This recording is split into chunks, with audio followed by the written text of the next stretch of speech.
Je l'attendais cette vidéo, oh oui. Mais avant tout, j'espère que vous allez bien. Bienvenue encore une fois à l'atelier de Pax. Aujourd'hui, vidéo sur la 5070 Ti. Pour l'occasion, Asus m'a envoyé cette 5070 TUF OC et on va en parler parce que ça va être important justement ce mode OC. Bien évidemment, on va parler de ses prix MSRP. On va parler aussi un petit peu des prix d'une manière générale.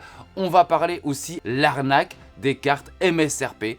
On va bien entendu voir ça ensemble parce que je vais démonter cette carte et vous allez vous apercevoir qu'il y a vraiment des choses qui ne tournent pas rond. On va parler aussi tout ce qu'il y a autour de cette 5070 Ti et est-ce que vraiment ça vaut le coup d'acheter une 5080. Du coup, sachez que je vous spoil tout de suite, non, et vous allez comprendre pourquoi. Parce qu'en démontant cette carte, et là vous allez tout comprendre, vous allez surtout aussi bien me comprendre. D'habitude dans les vidéos je démonte toujours les cartes graphiques et je dis aux gens si ça vous intéressait pas, passez à l'étape suivante. Là cette fois-ci je vous garantis, restez bien sur le moment du démontage de la carte graphique parce que ça va être justement important et on va se rendre compte qu'il y a vraiment un sujet autour des cartes graphiques et autour des modèles entre des prix MSRP ou pas. Est-ce que c'est l'arnaque des MSRP? Vous allez peut-être le comprendre, le voir, mais pour ça comme d'habitude on perd pas trop de temps, on se retrouve juste après le petit moment sponsor et c'est maintenant.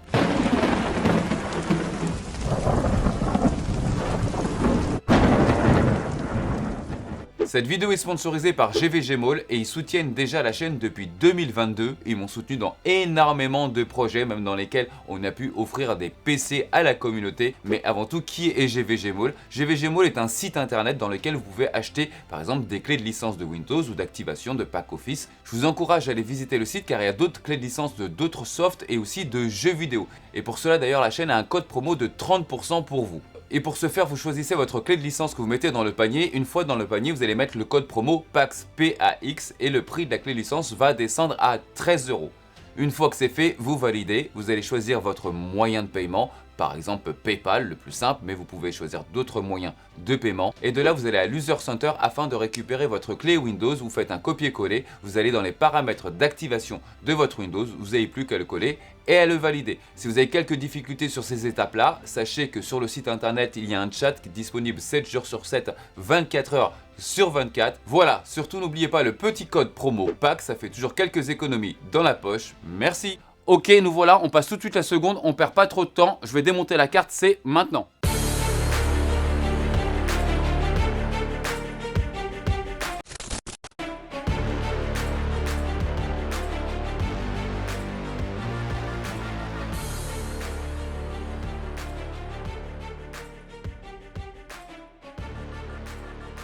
Nous voilà avec le PCB et là comme vous allez pouvoir le remarquer pour tous ceux qui ont déjà vu ma vidéo de mercredi, on est pourtant encore une fois avec une 5070 Ti mais ça n'a strictement rien à voir en termes de construction.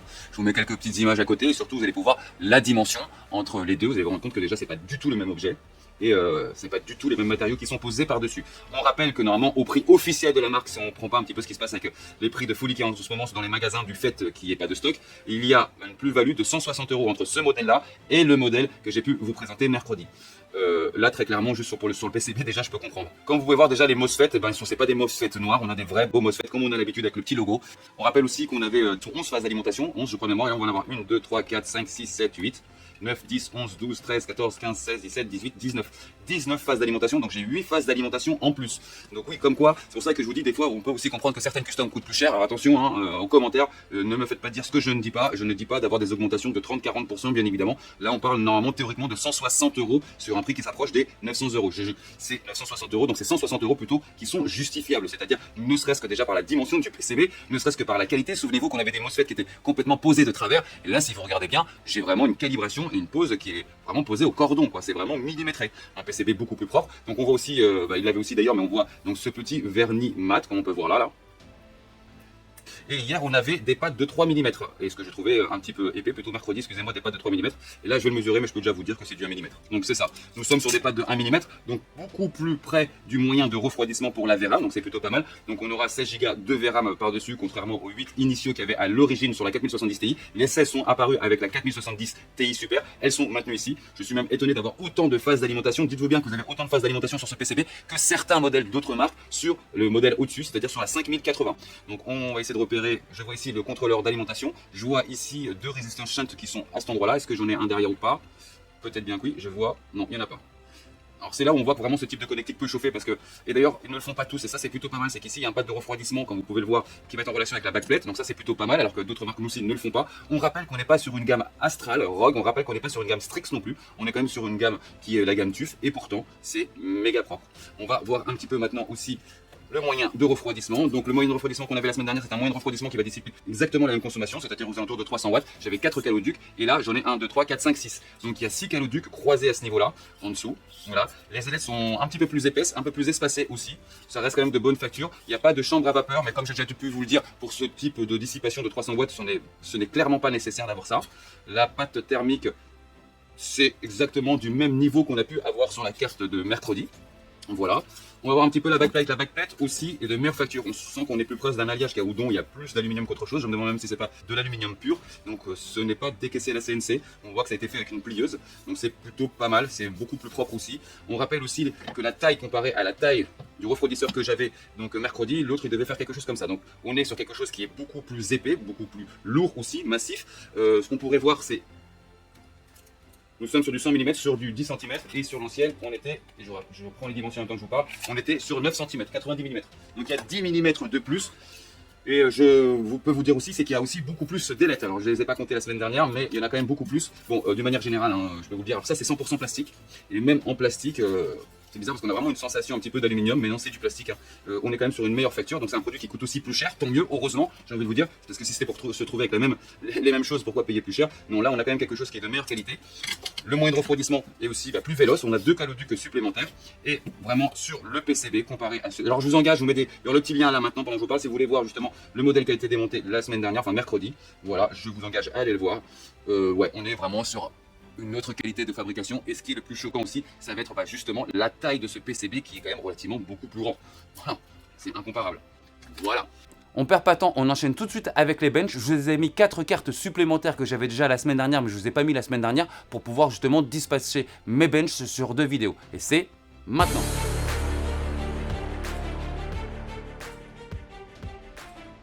Alors comme vous avez vu, on enchaîne tout de suite avec les benches parce que ça va pas être la partie la plus intéressante et des benches vous en avez eu toute la semaine. Mais on va quand même les faire effectivement. J'ai rajouté donc des cartes supplémentaires, mais on va surtout les survoler parce qu'on va faire aussi d'autres benches avec un OC et vous allez voir qu'il va y avoir une grosse différence. Donc déjà le protocole de test va être fait avec le processeur AMD le 9800X3D posé sur la carte mère ROG Strix B850E Gaming Wi-Fi refroidi avec le Ryujin 3 360 mm.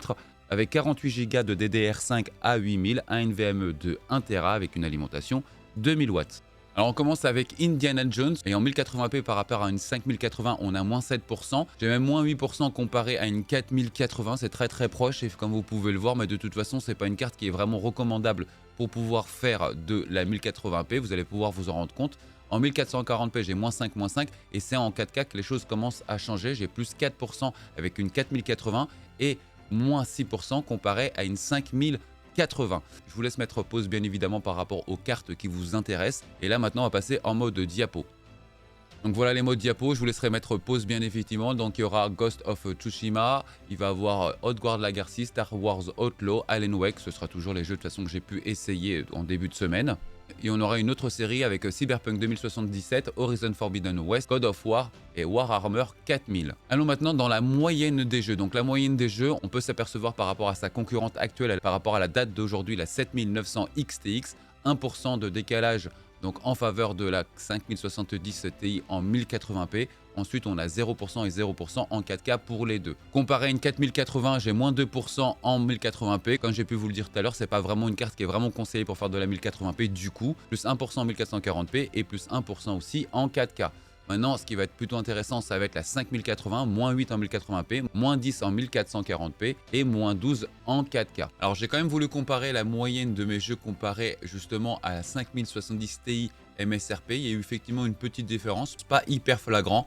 2% pour la 1080p, 1% sur de la 1440p et 1% sur de la 4K. Ok, nous voilà. Avant d'aller un petit peu plus loin, sachez que bien évidemment, comme j'ai pu vous l'expliquer, je n'ai pas démonté une Prime qui, pour cette gamme de Asus, c'est le prix MSRP. Celle-ci, elle est un peu au-dessus, aux alentours de 160 balles supplémentaires, donc 18% supplémentaires surtout, bien évidemment. Mais donc, c'est un peu difficile de comparer des torchons et des serviettes. Donc, mettez-le moi en commentaire. Pax, peux-tu essayer une Prime? Parce qu'avec ça, je vais pouvoir aller voir la marque pour vous justement bien comparer. Est-ce que c'est que ça sur un type de fabricant ou est-ce que c'est toute la gamme des fabricants? Et pourquoi? Ben regardez bien un petit peu la différence de PCB qu'on a pu avoir, la différence d'alignement dans la pose des éléments, la différence de phase d'alimentation, la différence de taille de PCB par exemple, toutes les différences qu'on a pu avoir du système de refroidissement, la totale. On a un petit peu l'impression que pour 160 balles aujourd'hui, ceux qui achètent un prix MSRP, qui ont réussi à avoir un prix MSRP et voire pire, ceux qui ont acheté plus cher une carte qui était censée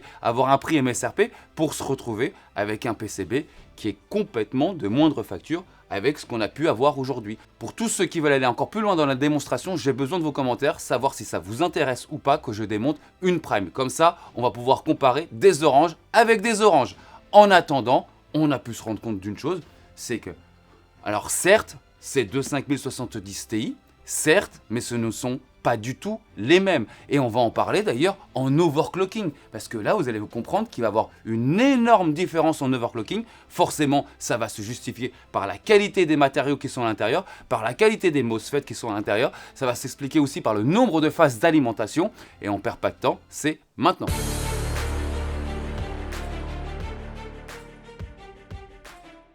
Donc on va faire un time spy en mode extrême et on a un score de 13 720 points pour la carte graphique, pour le score graphique. On a 200 points supplémentaires que sur la carte MSRP. Alors je souligne encore une fois que le modèle MSRP c'est un modèle OC. Donc qu'est-ce qui fait déjà ces 200 points de différence? Forcément ça doit être un peu le matériel qui est à l'intérieur et certainement le BIOS qui a été aussi réglé avec plus de phases d'alimentation. Donc ils sont plus sûrs de leur overclocking sur un modèle à haute distribution. Donc il y a déjà 200 points de plus. Mais c'est pas là où ça va être vraiment le plus intéressant. Le plus intéressant, ça va être au moment où je vais l'overclocker manuellement et vous allez voir la différence. Alors voilà le score qui tombe avec un overclocking manuel, j'insiste bien manuel, on est à 15 162 points. L'overclocking manuel que j'avais eu sur l'autre carte était de 14 785 points, c'est-à-dire qu'il y a 1442 points entre les deux cartes avec un overclocking manuel. Tout à fait logique, c'est que la dernière fois j'avais réussi à overclocker la carte maximum sur le processeur de 365 Hz et là je suis à 496, donc on peut dire 500. On sait que c'est des tranches de 15 par 15, donc là on est à 495, 500 Hz supplémentaires. La RAM a pris 2000, l'autre aussi avait pris 2000, donc on a vraiment un gros gap supplémentaire et le gap il s'exprime quand même par 1442 points. Mais qu'est-ce que ça peut nous donner aussi en termes de consommation, en termes de chaleur, en termes de bruit? Eh bien, regardez bien. Donc là, justement, je lance un Furmarx et sur Furmarx, regardez bien.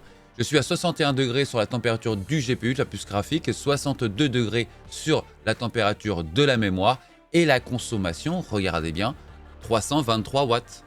Et pourquoi? Regardez bien, parce que si je compare avec l'autre carte, 69 degrés sur le GPU, donc on a plus 8 degrés d'écart. 72 degrés sur la mémoire, donc on a plus 10 degrés d'écart quasiment. Et surtout, regardez bien la consommation générale, on a 299, c'est-à-dire que cette carte, donc le modèle MSRP qui est un modèle OC, nous sommes actuellement sur des pics, mais il y a quand même une différence de 30 watts supplémentaires, donc elle a plus de potentiel, c'est son BIOS qui va faire la différence. Comme ils savent qu'ils ont mis plus de phases d'alimentation et qu'ils sont conscients de ça et que ça leur offre de la stabilité, ils ont mis un BIOS un petit peu plus gonflé, on peut se rendre compte. Donc on a des températures plus basses, on a une consommation plus élevée, ce qui va nous donner plus de points supplémentaires. Et ce qui est plutôt fou, c'est que j'ai 3 dB d'écart en sonorité sur les deux cartes, en faveur de cette Asus TUF modèle OC comparé au modèle MSRP OC que j'ai pu tester la semaine dernière. La blague. J'ai d'abord cru que c'était une blague. Avec ma carte en MSRP, j'avais réussi à monter, je crois, de mémoire 365 Hz de plus en overclocking sur le processeur. Là, je suis monté à 500. Paf! Tu crois que c'est fini, puis paf, ça repart à l'attaque. À 500, c'est-à-dire rien à voir. Donc on peut se rendre compte qu'effectivement, par exemple, ce type de carte, il doit en avoir certainement d'autres, mais en tout cas, cette TUF OC qu'on a en 5070 Ti est largement meilleure, mais en tout, en fait, que ce soit le moyen de refroidissement, que ce soit les éléments qui sont posés à l'intérieur, que ce soit même son propre BIOS, ou que ce soit aussi le nombre de phases d'alimentation. Et maintenant, ça va lever un autre loup. J'ai pu vous le montrer. Vous avez vu la différence qu'on a avec une 5080 ? Alors, je vais vous donner un exemple. Par exemple, sur Alan Wake, en rasterisation pure, j'avais que 9 images de différence. J'étais aux alentours de 51 images d'un côté et 60 de l'autre. Alors, ça paraît beaucoup. Effectivement, 9 dans ce cas de figure en rasterisation. Ah oui, c'est vrai. Sauf qu'on nous vend quoi sur cette génération? Bah, le DLSS 4, le nouveau upscaler. Et à ce moment-là, on s'en fout royal d'avoir que 9 FPS d'écart. Vraiment, je peux vous le garantir, ce n'est pas convaincant. Aujourd'hui, si cette carte, aujourd'hui, je vais y mettre donc le DLSS 4, mais alors franchement, vous verrez que du feu avec une 5080. Surtout que cette carte, aujourd'hui, maintenant, elle a 16 Go de VRAM. Et la 5080, elle a 16 Go de VRAM. Est-ce que vous voyez où je veux en venir? Pourquoi acheter une 5080 en sachant que pour de la 4K, elle fera largement le taf? Et la 5080, elle va pas vous emmener à faire de la 8K. Non, elle va vous emmener à faire de la 4K. Donc pourquoi claquer plus pour ça?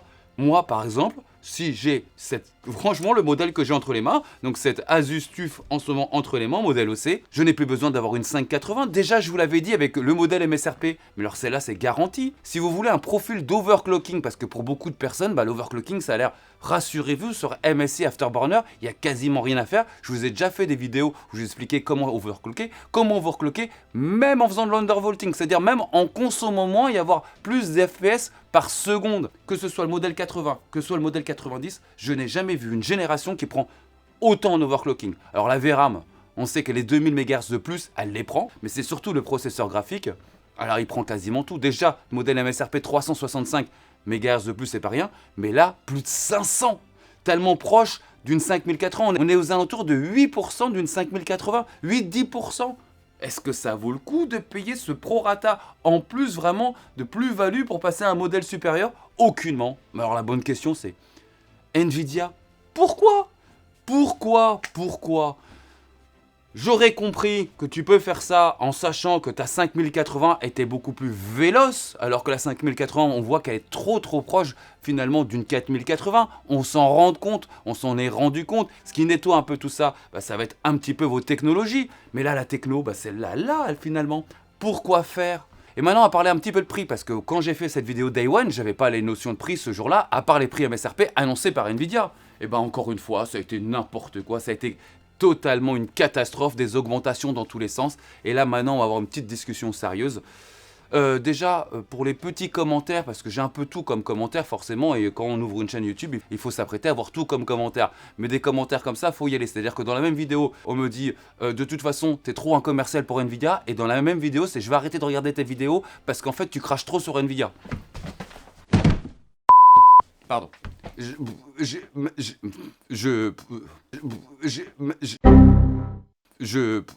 Bref, les prix. Déjà, le premier responsable de ce facteur de prix à l'heure actuelle, c'est Nvidia. Mais ça ne sera pas que Nvidia. Mais sachez déjà, c'est Nvidia. Pourquoi Nvidia? Parce que tout simplement pas assez d'unités. Nvidia, c'est pas comme si c'est des touristes. Je me suis conduit comme un touriste. Nvidia, on peut parler maintenant de décennies de lancement.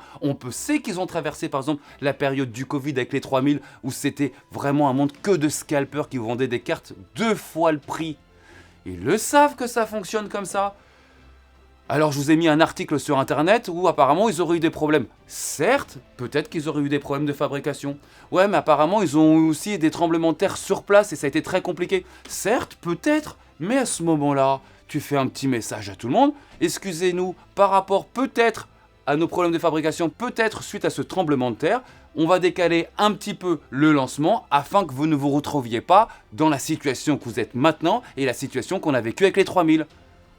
Non? Peut-être? Peut-être pas? Eh ben non, peut-être pas. Bah non, on laisse faire. Alors aussi bien j'ai tapé sur AMD pour les 9800 X3D que j'ai trouvé ça scandaleux d'avoir lâché aussi peu d'unités et les avoir vus en vente à 800 € pour 8 cœurs. 800 € pour 8 cœurs. Eh bien ça va être exactement pareil pour Nvidia. On se rend compte aujourd'hui de ce qu'a fait AMD et de la manière où je l'ai souligné, mais c'est évident que vous n'allez pas passer entre les gouttes. Vous êtes en train de lâcher tout un lancement avec aussi peu d'unités. Mais c'est pas une blague ou quoi, franchement. Donc vous saviez déjà de quelle manière ça allait se passer, et forcément, ça s'est passé. Mais pas que, les amis. Ah bah non. Déjà, certaines marques. Des propres marques sur leur propre site internet qui montent de 200 à 300 € les prix MSRP. Les propres marques. Ah bah qu'est-ce qu'elles se sont dit? Mais attends, les scalpers, ils arrivent à vendre, pourquoi on le ferait pas nous directement sur nos prix MSRP? Mais c'est pas fini, bah non, parce que si c'était que ça, des revendeurs comme PC Component, comme LDLC, des LDLC qui se fait interviewer, qui dit oui mais parce qu'en fait les marques nous les revendent plus cher, donc c'est pour ça, nous pauvres LDLC, on vous les revend plus cher. C'est faux, j'ai contacté les marques. Non, ils ont pas acheté plus cher. Donc il y a un vrai problème, c'est-à-dire qu'en ce moment, le problème il a un nom. Ah bah je vous veux... Ah bah j'ai... Oui, un nom, oui, comment? Vache à lait, ouais c'est ça. Le problème en ce moment ça s'appelle vache à lait. C'est-à-dire qu'aujourd'hui, bah entre des problèmes de fabrication, ou en tout cas de distribution très clairement et répréhensible, en tout cas pour Nvidia d'avoir lâché ça maintenant avec un aussi peu nombre de stocks, voilà premièrement, de certaines marques qui en profitent, et en plus leurs vendeurs qui se disent ah, allez on gonfle, bah voilà. Donc aujourd'hui ce problème s'appelle vache à lait, c'est-à-dire que du producteur jusqu'à l'éleveur et le fermier, tout le monde est en train de tirer sa marge, voilà comment ça se passe, et nous forcément, bah... Ah oui c'est ça le problème, c'est nous aussi en fait. Bah oui c'est nous aussi, pourquoi et nous?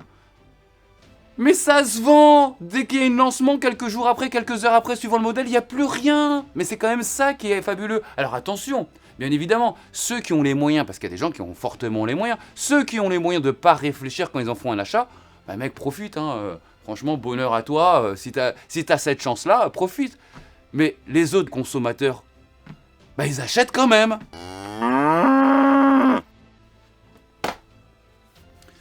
Bah écoutez, moi je ne sais pas trop quoi dire, c'est-à-dire qu'en fait, la production de la vache à lait fonctionne bien dans ce que je vous dis, c'est que vraiment d'une manière ou d'une autre, et c'est pour ça qu'ils recontinueront, c'est que d'une manière ou d'une autre, les cartes se vendent. Voilà, donc ça c'est un fait. Et je reviens maintenant sur autre chose, donc souvenez-vous sur les cartes de prix MSRP, vous avez vu la différence de fabrication avec cette teuf que j'ai entre les mains là? C'est une blague quoi. On parle de 160 € Pax, ouais mais c'est 160 € de plus. Ah mais moi ce que j'ai vu là, je vous garantis, c'est pas 160 € de plus hein. Entre des MOSFET qui sont noirs, sans marque, no name, on sait pas ce que c'est, il y a rien dessus, avec des vrais MOSFET, un nombre de phases d'alimentation supérieur, 2 calenducs supplémentaires, des ventilateurs de meilleure facture, de meilleure dimension, enfin tout, voilà, je vous l'ai cité tout à l'heure, je vous dis tout ce qu'il y avait en plus. Je vous dis, c'est qu'il y a aussi un problème dans ces prix en fait, il y a un problème, c'est on vend des cartes pour qui? Là, en fait, tu vends des cartes pour le mec qui n'a pas le choix, qui va acheter ça. Et en plus, le pire de ces cartes avec donc de moins bonnes factures, le pire c'est que elles sont même pas au prix MSRP, c'est-à-dire que vous achetez au prix de ces cartes-là actuellement. Donc résumons parce que justement là, je vous dis c'est plus haut, c'est les étoiles. En ce moment, je les touche pas mal les étoiles, je le sais. Résumons un petit peu. Hein. Arnaque des prix MSRP. L'arnaque des prix avec la première cause forcément c'est Nvidia. Le fait de faire une distribution pour un lancement avec un peu d'unités, bah forcément ça se calme dans tous les sens. Et pour finir, pourquoi acheter une 5080? Pourquoi ce modèle là? Quand vous voyez qu'une fois que vous overclockez les cartes, d'une facilité absolue, donc dites-le moi en commentaire si vous voulez que je vous fasse des profils d'overclocking, mais pourquoi faire? Alors pour moi je suis désolé, c'est le pompon. Oh, c'est le pompon! En tout cas, c'est la carte la plus intéressante. MSRP, pas MSRP, par rapport à la 5090, à la 5080, cette 5070 Ti, aujourd'hui, est la plus intéressante. Voilà, c'est-à-dire que, de base, même sans OC, vous êtes très près d'une 4080. Et avant, il y a des gens qui me disent « Ouais, mais pourquoi t'as pas mis 4080 dans ton bench et 4080 Super ?» Alors, la 4080 et la 4080 Super, c'est 2% d'écart, donc... Voilà, c'est ça, c'est 2%. Donc voilà, donc on va pas chercher midi à 14h, voilà, donc c'est une carte qui récupère la génération d'avant. Moi j'aime beaucoup donc un changement de génération, qu'une 5060 rattrape une 4070, qu'une 5070 rattrape une 4080 et qu'une 5080 rattrape une 4090, ce qui n'est pas du tout le cas, la 5080 et la 4090. Ah, excuse-moi, t'as été trop vite, je te vois plus. Voilà, c'est exactement ça. Et là, on l'a, c'est-à-dire qu'on a quelque chose qui rattrape quelque chose. Donc voilà, c'est la plus intéressante à l'heure actuelle. Mais malheureusement, intéressante si les prix conventionnels étaient là, mais ils sont pas là. Donc tout ce que j'ai pu vous dire et tout ce que je vous dis, finalement, voilà, c'est le serpent qui se mange la queue. C'est bien, mais en fait, ah bah non, du coup, c'est plus bien parce qu'on...